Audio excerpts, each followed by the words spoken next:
ಆತ್ಮೀಯ ಕಾರ್ಮಿಕ ಬಂಧುಗಳೇ ಹಾಗೂ ವಿಶೇಷವಾಗಿ ನನ್ನ ನೆಚ್ಚಿನ ಎಲ್ಲ ಮಹಿಳಾ ಸಿಬ್ಬಂದಿ ಮತ್ತು ಕಾರ್ಮಿಕದವರಿಗೆ ಮೊದಲನೇದಾಗಿ ನಾನು ನಮಸ್ಕಾರಗಳನ್ನು ತಿಳಿಸ್ಕೊಳ್ತಾ ಇದ್ದೇನೆ. ಈ ಅಟ್ಟಿ ಚಿನ್ನದ ಗಣಿ ಸಿಬ್ಬಂದಿ ಮತ್ತು ಕಾರ್ಮಿಕ ಚುನಾವಣೆಯಲ್ಲಿ ತಮ್ಮ ಅಮೂಲ್ಯವಾದ ಮತದಾನವನ್ನು ಮಾಡಿ ನನಗೆ ವಿಶೇಷವಾಗಿ ಜಯವನ್ನು ತಂದುಕೊಟ್ಟಿದ್ದಾಗಿ ನನ್ನ ಎಲ್ಲ ಮಹಿಳೆಯರಿಗೆ ತುಂಬು ಹೃದಯದ ಧನ್ಯವಾದಗಳನ್ನು ಸಲ್ಲಿಸುತ್ತೇನೆ. ನಿಮ್ಮ ಒಂದು ಅಮೂಲ್ಯವಾದ ಮತ ನನ್ನನ್ನು ಇಂದು ಮಾತನಾಡಲಿಕ್ಕೆ, ವಿಜಯೋತ್ಸವವನ್ನು ನೀವು ಆಚರಣೆ ಮಾಡಲಿಕ್ಕೆ ಸಹಾಯವಾಗಿದೆ. ಮಹಿಳೆಯರೇ, ನಾನು ಒಂದೇ ಮಾತು, 1 ತಿಂಗಳಿನಿಂದ ನಿಮ್ಮೊಂದಿಗೆ ಸಂಪರ್ಕದಲ್ಲಿದ್ದೀನಿ. ಎಲ್ಲ ಕಡೆ ಎಲ್ಲ ವಿಭಾಗದಲ್ಲಿ ಮಾತನಾಡಿದ್ದೇನೆ. ಅದೇ ಮಾತು ಇವತ್ತು ಕೂಡ ನಾನು ನಿಮ್ಮೊಂದಿಗೆ ಹೇಳ್ತಾ ಇದ್ದೇನೆ. ನಿಮ್ಮ ಯಾವುದೇ ಸಮಸ್ಯೆಗಳಿರ್ಬೋದು, ಮಹಿಳೆಯರಿಗೆ ಸಂಬಂಧಪಟ್ಟಂಥ ಎಲ್ಲ ಸಮಸ್ಯೆಗಳಿಗೆ ಖುದ್ದಾಗಿ ನೇರವಾಗಿ ನನಗೆ ಸಂಪರ್ಕಿಸಿ, ನನ್ನೊಟ್ಟಿಗೆ ಚರ್ಚಿಸಿ, ನಿಮ್ಮ ಸಮಸ್ಯೆಗಳಿಗೆ ಪರಿಹಾರವನ್ನು ನಾನು ಕೊಡ್ತೇನಂತೇಳಿ ನಾನು ಪ್ರಯತ್ನ ಮಾಡ್ತೇನೆ. ಇನ್ನೊಂದು ಪ್ರಯತ್ನ ಮಾಡಿದ್ದಲ್ದೇ ಅದನ್ನು ನೆರವೇರಿಸ್ಕೊಳ್ಳಿಕ್ಕೆ ನಾನು ಪ್ರಯತ್ನ ಮಾಡ್ತೇನೆ.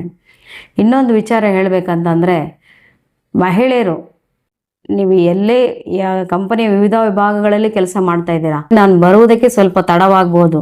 ಆದರೆ ನೀವು ಸಂಪರ್ಕ ಮಾಡಿದರೆ ನಾನು ಖಂಡಿತವಾಗಿ ನೇರವಾಗಿ ಬಂದು ನಿಮ್ಮ ಸಮಸ್ಯೆಗಳನ್ನು ನಾನು ಆಲಿಸಿ ಅದನ್ನು ಪರಿಹಾರ ಕಂಡುಕೊಳ್ಳಿಕ್ಕೆ ನಾನು ಪ್ರಯತ್ನ ಮಾಡ್ತೀನಂತಲೂ ಹೇಳ್ತಾ ಇದ್ದೇನೆ. ಎಲ್ಲ ನಿಮ್ಮ ಒಗ್ಗಟ್ಟು, ನಿಮ್ಮ ಸಹಕಾರದಿಂದ ನಾನು ವಿಜೇತಳಾಗಿದ್ದೇನೆ. ಇದೇ ರೀತಿಯಾಗಿ ನಿಮ್ಮ ಕೆಲಸಗಳನ್ನು, ನಿಮ್ಮ ಬೇಡಿಕೆಗಳನ್ನು ನೆರವೇರಿಸಲು ಕೂಡ ನೀವು ನನಗೆ ಸಹಕಾರಿಯಾಗಿರಬೇಕು. ನಾನು ನಿಮಗೆ ಸಹಕಾರಿಯಾಗಿ ಮಾಡ್ತೇನೆ ಅಂತೇಳಿ ಕೇಳ್ಕೊಳ್ತಾ ಇದ್ದೇನೆ.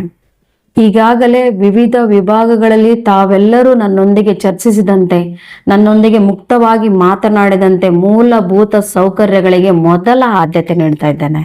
ನಾನು ಲಿಖಿತವಾಗಿ ಯಾರು ಅಧಿಕೃತವಾಗಿ ಎಲೆಕ್ಟೆಡ್ ಆಗಿದ್ದಾರೋ ಅವರಿಗೆ ನಾನು ಪತ್ರ ಬರೀತೇನೆ. ಆಡಳಿತ ವರ್ಗಕ್ಕೂ ಕೂಡ ನಾನು ಮನವಿಯನ್ನು ಸಲ್ಲಿಸ್ತೇನೆ. ಮೂಲಭೂತ ಸೌಕರ್ಯಗಳು ಅತಿ ಶೀಘ್ರವಾಗಿ ಮಾಡಲಿಕ್ಕೆ, ನಿಮಗೆ ತೊಂದರೆ ಆಗದಂತೆ ಅದನ್ನು ನೆರವೇರಿಸಲಿಕ್ಕೆ ನಾನು ಪ್ರಯತ್ನ ಮಾಡ್ತೀನಿ ಅಂತೇಳಿ ತಮ್ಮಲ್ಲಿ ತಿಳಿಸ್ತಾ ಇದ್ದೇನೆ. ಇದು 100ಕ್ಕೆ 100ರಷ್ಟು ನಾನು ಇದು ಪತ್ರದ ಮೂಲಕನೇ, ಲಿಖಿತದ ಮೂಲಕನೇ ನಾನು ಅವರಿಗೆ ವಿನಂತಿಸ್ತೇನೆ. ಇನ್ನು ಕೆಲವು ಬೇಡಿಕೆಗಳು, ಈಗ ಊಟ ಮಾಡುವ ಸ್ಥಳದಲ್ಲಿ ಒಂದು ಮಹಿಳೆಯರಿಗೆ ಒಂದು ಕ್ಯಾಂಟೀನ್ ವ್ಯವಸ್ಥೆ ಇರ್ಬೋದು, ಮಹಿಳೆಯರಿಗೆ ಒಂದು ವಸ್ತ್ರ ಬದಲಾವಣೆ ಮಾಡುವಂತಹ ಶೆಲ್ಟರ್ಸ್ ಇರ್ಬೋದು, ಶೌಚಾಲಯಗಳಿರ್ಬೋದು, ಹಲವಾರು ಸಮಸ್ಯೆಗಳಿಗೆ ನಾವು ಹೆಚ್ಚು ಒತ್ತು ಕೊಡ್ತಾ ಇದ್ದೇನೆ.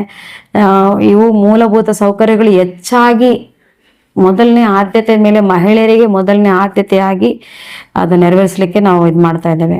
ಕಚೇರಿಗಳಲ್ಲಿ ಇರುವಂಥ ಎಲ್ಲ ಕಾರ್ಯಗಳಲ್ಲೂ ಕೂಡ ಮಹಿಳೆಯರ ಪಾತ್ರ ಇರಬೇಕು ಅಂತೇಳಿ ಕೂಡ ನಾನು ನಿಮ್ಮಲ್ಲಿ ಕೇಳ್ಕೊಡ್ತಾ ಇದ್ದೇನೆ. ಬಹು ಹೆಚ್ಚಾಗಿ ನೀವು ನನ್ನಲ್ಲಿ ಮಾತನಾಡ್ರಿ, ನನ್ನೊಟ್ಟಿಗೆ ಚರ್ಚಿಸಿರಿ. ನಿಮ್ಮ ಸಮಸ್ಯೆಗಳು ಯಾವುದೇ ಇರಲಿ ಅದನ್ನು ನಾನು ಬಗೆಹರಿಸ್ತೇನೆ ಅಂತೇಳಿ ಮಾತು ಕೊಡ್ತಾ ಇದ್ದೇನೆ. ನಿಮ್ಮ ಅಮೂಲ್ಯವಾದ ಮತವನ್ನು ಹಾಕಿದ್ದು ನಾನು ವ್ಯರ್ಥ ಮಾಡೋದಿಲ್ಲ. ಆ ಮತಕ್ಕೆ ನಾನು ಋಣಿಯಾಗಿ ನಿಮ್ಮ ಕೆಲಸಗಳನ್ನ ನಾನು ಮಾಡ್ತೇನೆ ಅಂತೇಳಿ ಈ ಮೂಲಕ ನಾನು ಕೇಳ್ಕೊಳ್ತಾ ಇದ್ದೇನೆ. ಎಲ್ಲರಿಗೂ ವಂದನೆಗಳು. RTV ಕನ್ನಡ, ಚಿನ್ನದ ನಾಡಿನ ಕನ್ನಡಿಗರ ಧ್ವನಿ. ನಮ್ಮ ಚಾನಲ್ ವೀಕ್ಷಿಸಿದ ನಂತರ ಲೈಕ್ ಮಾಡಿ, ಶೇರ್ ಮಾಡಿ, ಸಬ್ಸ್ಕ್ರೈಬ್ ಮಾಡಿಕೊಳ್ಳಿ. ರಾಯಚೂರು ಜಿಲ್ಲೆಯ ಪ್ರತಿನಿಧಿ ಶ್ರೀನಿವಾಸ್ ಮಧುಶ್ರೀ, ಹಟ್ಟಿ ಚಿನ್ನದ ಗಣಿ. ಧನ್ಯವಾದಗಳು.